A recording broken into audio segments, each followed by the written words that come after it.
So in verses 3 and 4, God instructs these judges concerning their duty. He said, "Vindicate the weak and fatherless, do justice to the afflicted and destitute, rescue the weak and the needy, deliver them out of the hand of the wicked." So this is the psalmist speaking as a mouthpiece of God. And throughout the Bible, God frequently calls on justices and judges, as well as everybody else, to protect strangers and widows and orphans and all of those who are the most vulnerable and disadvantaged and endangered. Let me remind you of some of these laws. Exodus 22:21, "And you shall not wrong a stranger or oppress him, for you were a stranger in the land of Egypt." Strangers were not visitors to a country. They were permanent foreign residents in the community. Exodus 22:22 through 24. "You shall not afflict any widow or orphan.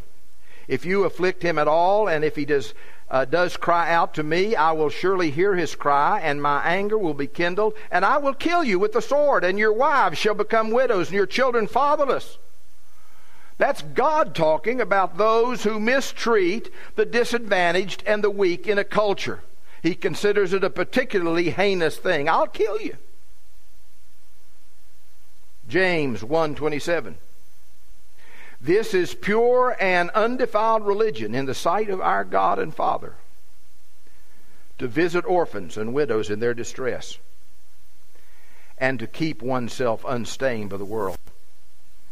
So that these weak and helpless people in society are not to be vexed.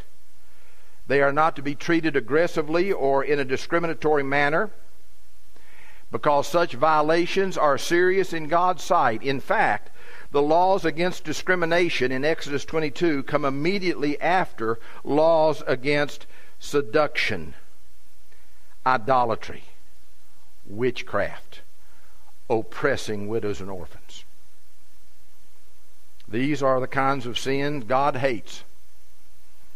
God hates things like racism, Kinism, jingoism, and anything else that oppresses and mistreats strangers, widows, and orphans.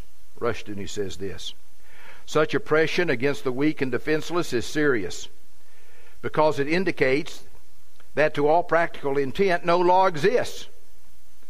True law gives a common protection to all those who are law-abiding.